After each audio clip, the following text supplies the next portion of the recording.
animatrice de vie spirituelle et d'engagement communautaire à la nouvelle école secondaire de Pierrefonds. J'aimerais souhaiter la bienvenue à notre invitée. Bonjour Adélaïde, merci de participer à notre projet de solidarité envers les travailleurs de la santé et les résidents de CHSLD. Tout d'abord, est-ce que tu pourrais te présenter et nous expliquer en quoi consiste ton travail? Bonjour Joanne, merci beaucoup pour l'invitation. Moi, je travaille actuellement au centre de recherche de l'hôpital St. Mary's. Et puis, lors de la première vague et puis à nouveau pour la deuxième vague, j'ai proposé de venir aider dans les CHSLD pour des CHSLD qui sont en éclosion Covid. Voilà, moi j'ai une formation médicale de médecin de santé publique en France. Et puis, j'ai réalisé que je pouvais venir en renfort dans ces milieux qui sont actuellement en crise. Bravo! Quelle belle implication. Alors, comment ça se passe au quotidien, selon ce que tu as observé?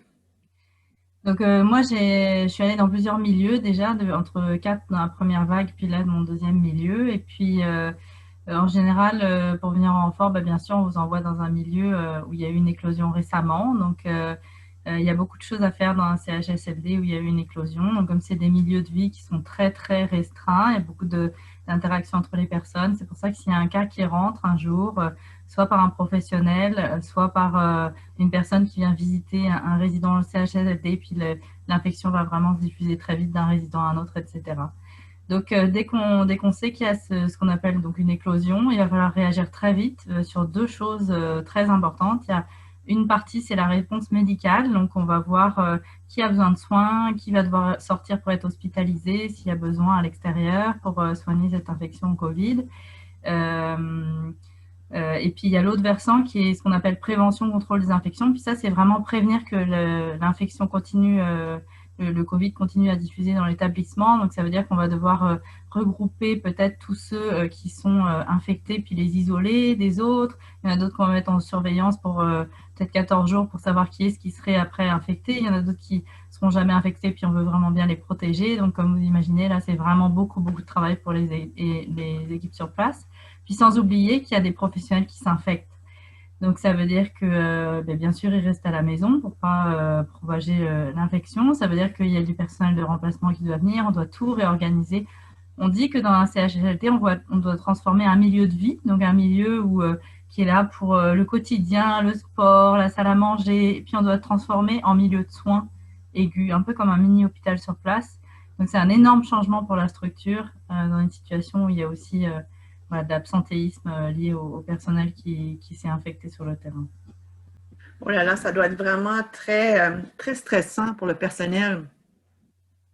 Mais c'est vraiment, oui, c'est vraiment quelque chose. Déjà, il y a, souvent, on sait que c'est ça, l'infection. En fait, les résidents en CHSLD, ils ne peuvent pas attraper l'infection si on ne leur apporte pas. Eux, ils vivent là-bas, ils sont là.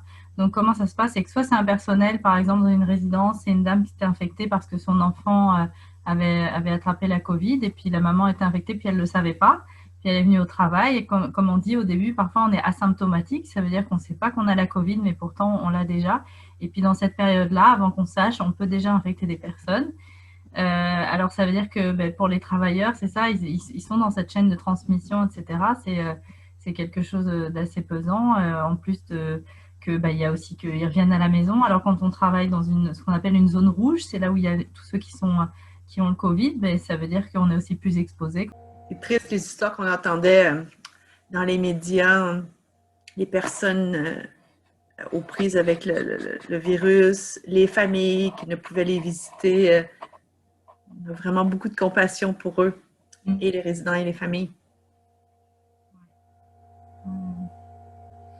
Mais c'est pour ça que moi je voudrais parler juste d'une initiative que j'avais mis en place pendant la première vague. Donc, je voyais ces résidents et puis ça a comme cliqué. Là, je me suis dit, je vais voir dans mon réseau si j'ai pas des enfants d'école, des jeunes, des adultes qui pourraient pas écrire des lettres à ces résidents pour les soutenir.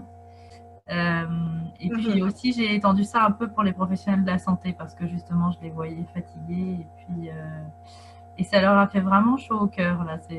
En fait, le milieu de crise, c'est aussi un milieu pour laisser faire l'initiative. Et puis, il faut écouter son cœur et puis se dire, mais qu'est-ce que je pourrais faire moi Alors, l'autre chose que j'ai apporté dans ces endroits, c'est aussi des animations musicales.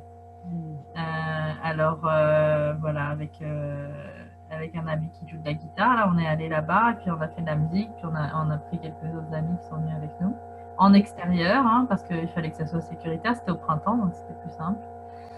Et puis on a fait des petites animations, et puis ça a vraiment ça a ramené de la vie, ramené de la gaieté un petit peu. Il y a dû avoir beaucoup de sourires sur ces balcons.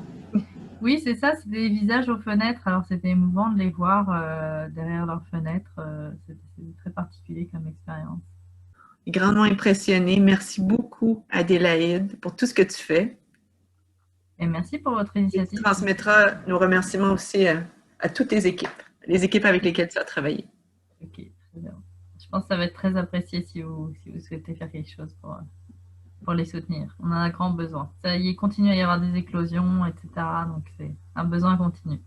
Et les longues heures à travailler, ça c'est vraiment extraordinaire. Alors un grand merci à toi et à toute l'équipe. Merci Joanne. Au revoir, merci.